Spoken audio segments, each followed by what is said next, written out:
difficulty with drinking in front of them. He was trying to hide it, and yet he was dealing with some stress around his career. I didn't have a lot of details, but he was drinking at the restaurant, and the kids were kind of, noticing, but not really sure what to make of it. Objection calls for speculation and hearsay. She didn't say what they said. I'll sustain us to the last Okay. part of the answer. Okay, please continue, but don't say what they said. Okay, the kids said. Anyway, Johnny became upset with me for judging him. He was,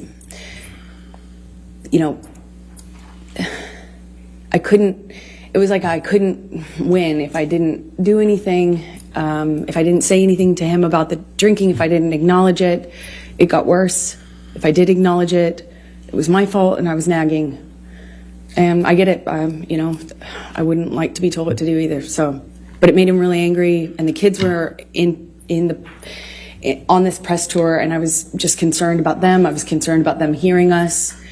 Johnny screamed at me in the hotel room, and all I could think were the kids were in an adjoining room. What if they could hear us? I had just met them, and I didn't want them to think poorly of me and hate me, not knowing what was going on, in our behind closed doors.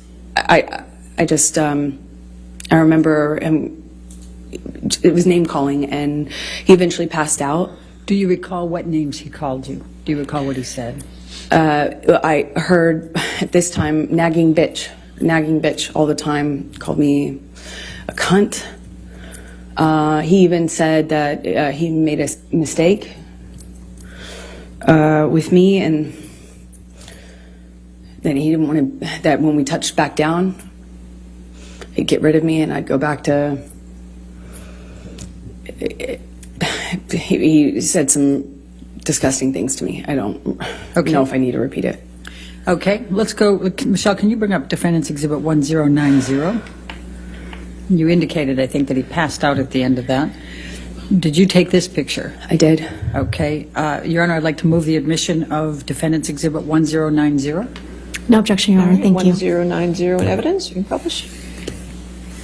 Thank you. And where was Mr. Depp when you took this picture? He was passed out with his head in a table in the hotel room, in our hotel room, not the kids' hotel room, in Tokyo, on that press tour. All right. Now I'm going to take you to August 2013. What, if any, discussions did you start having with Mr. Depp about moving in with him? Well, after this, I was getting close to his kids, and he had a stint of sobriety shortly after that, and it felt really good again. And shortly after that, he started suggesting that I let him rent my apartment for the vultures. That's what he called the press. And he said now that we were like a known couple, now that it was out in the press, that my apartment wasn't like safe effectively for me. And I had a modest apartment in Los Angeles, and so he started saying I needed to have security on me, or we'd rent out the neighboring houses because of the vultures. And it was a conversation, and then that conversation evolved into I should move in with him. Always wanted me to go with his security guards, wanted me to have his credit card. Obviously, I wouldn't accept that, but the conversation about moving in became, hard to resist, because I was increasingly becoming a part of his life, and also loving his family, and feeling like, more stability would mean more stability with him and his struggles with drug and alcohol use. And I thought I would minimize some of the jealousy and insecurity that he had. It was hard for me to justify working. Every audition, every meeting, every script I got was a negotiation or a fight. I had to justify it like as if I was saying, hey, let's have an open relationship. It was, and I thought that would be minimized if I could make him feel more secure. By, if we live together, certainly there would be more security, right? And that was my reasoning. So you talked about still reading scripts and things. What, if anything, did you do differently in terms of pursuing your acting career? Well, I've always been really independent, and I've never imagined not working. I've worked from the earliest time I can imagine. I come from, parents who worked until they literally couldn't anymore. I never imagined myself having to explain my job or justify my job, but I did, and I am independent, and I see myself as independent and strong-willed, and I had to bargain. Every time I'd get a script, it would be, I thought you weren't taking another job. I'd always say, are you kidding me? That's crazy. I have to work. I support my family. When I moved out to LA, I'd get a check for, a gig, $600 or something. I'd save half for me, send half to my family. I kept having to justify taking work by saying, I'm supporting my parents, I'm supporting my sister, I'm supporting my family, I have to work. And he would say, you don't have to work, kid, let me take care of you, my woman doesn't have to work. And that sounds really sweet and really romantic in some way, but it became a real fight. Every time I got a script, it was what kind of, how I was dressing, what kind of behavior I'd have, how did I have a sex scene? And then I started saying, no, I won't take the sex scenes, or, I'll take the part where I don't play, that kind of character. Or then I started minimizing the kinds of kissing scenes that I had, and eventually I had to change the wardrobe that I could have in the movie. I couldn't have a sex scene, but that all, it didn't happen all at once, of course. It was little thing after little thing after little thing. And eventually I found myself pushing as many scripts off my desk as I could, picking the ones that had minimal makeup, dress as conservative as possible, finding ways to minimize the scenes I had where I had a romantic involvement of any kind. It was a constant battle and negotiation. So let me take you back. Did you, as a result of your discussions with Mr. Depp about moving in, did there come a time that you did move in with him? Objection leading. Overruled. Thank you. Yes. Please, and let me ask you this. You've talked about penthouse, we've heard a little bit about penthouse appointments and suites. Could you just explain to the jury the different places that Mr. Depp had in Los Angeles and what they were called, just so we have some context here when we're going through all this? It's a little confusing, I imagine. He had about, I think, 4 or 5 mansions in this beautiful, border of Beverly Hills and West Hollywood, and they were all on a cul-de-sac, and we called it Sweetser, because that was the name of the street. And there are 5 houses, I think 5 houses, it could be 4, all, effectively, he had the whole street.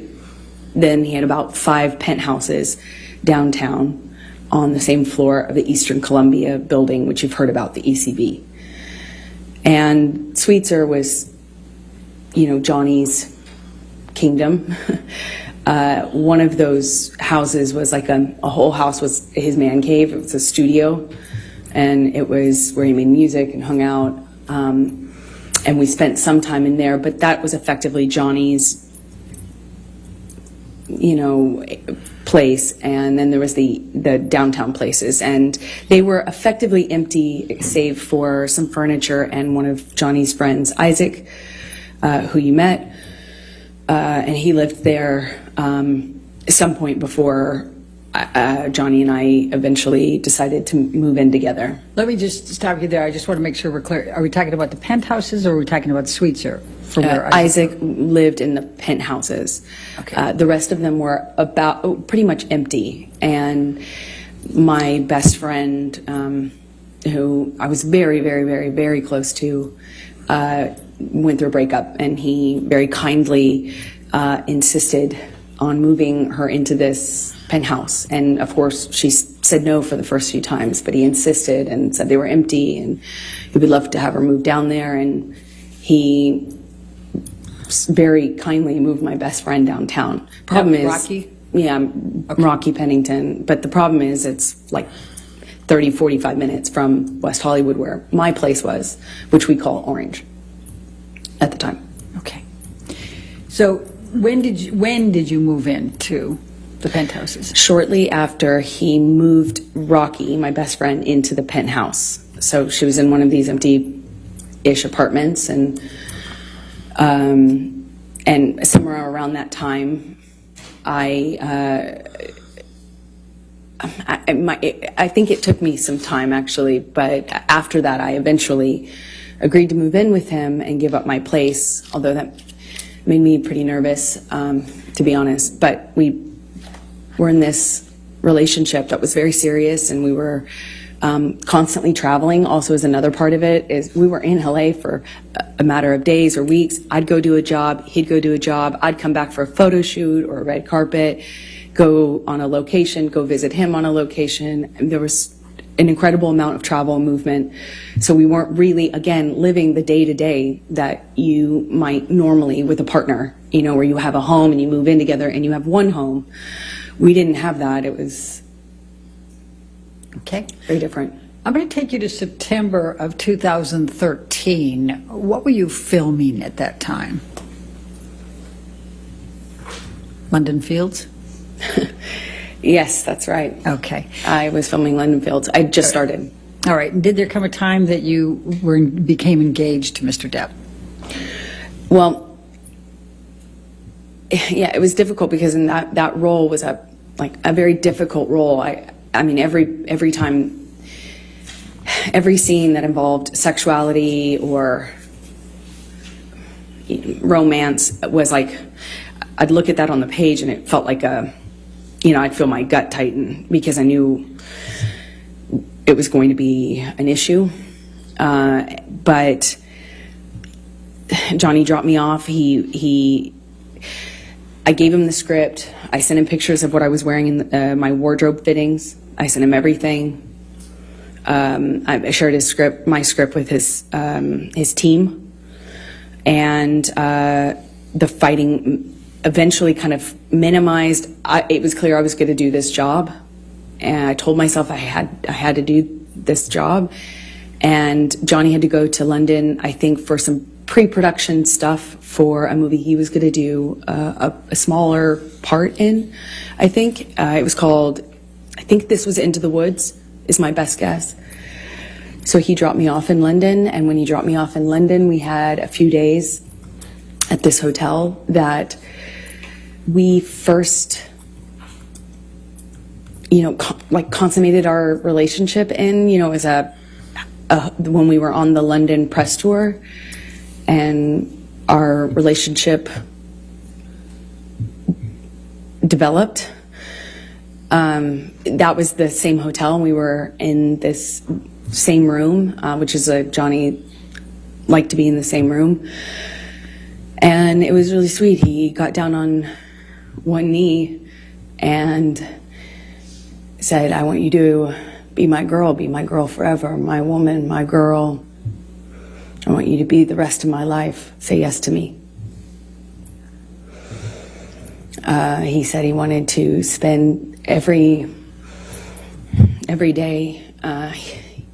He promised me that every day when I woke up, that I would wake up and he would make me smile at least once, and that would be his goal. And I looked into his eyes and I saw my future hope, like blind hope, so in love.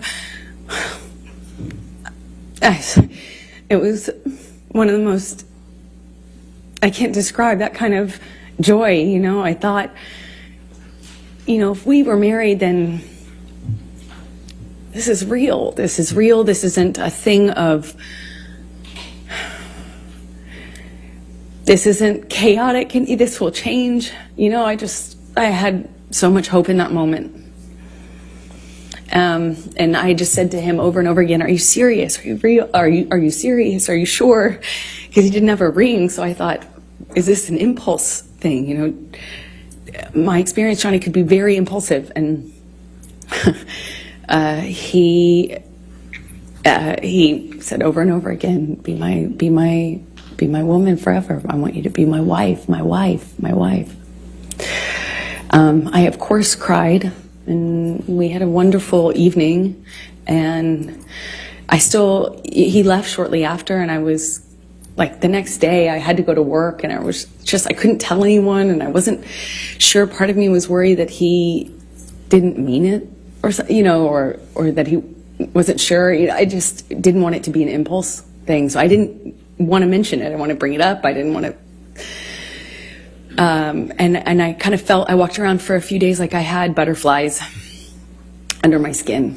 And then he brought my dad out to London with my best friends. And my dad told me, Johnny has asked me permission for your hand in marriage. And I felt like the luckiest woman in the world. So while you were filming London Fields and Johnny had gone back to L.A., what, if any, issues did you have with him on fraternizing with the cast?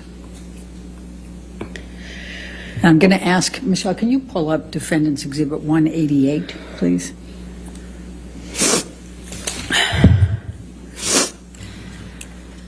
Your Honor, I'm going to object on hearsay.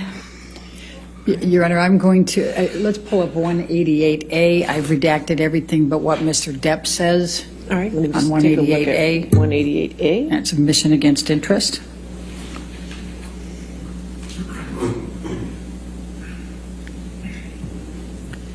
Do you have that? You don't have it?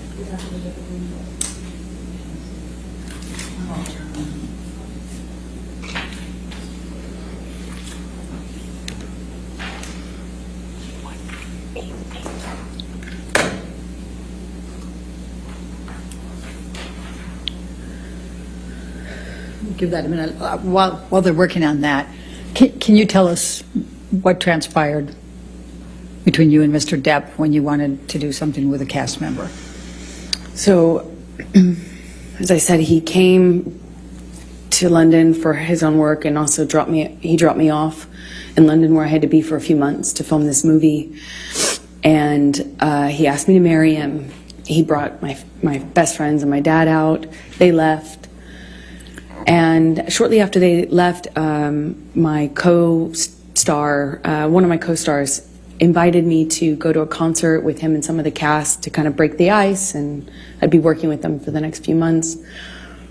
And I had already, I already knew I couldn't be photographed, even if it was platonic. I couldn't be photographed with men or women that other people could possibly spin as romantic. I had learned that but in January, the hard way. So I asked him permission if I could go to this concert with the cast. And I said, Johnny, that he's gonna, my co-star. Objection, Your Honor, hearsay.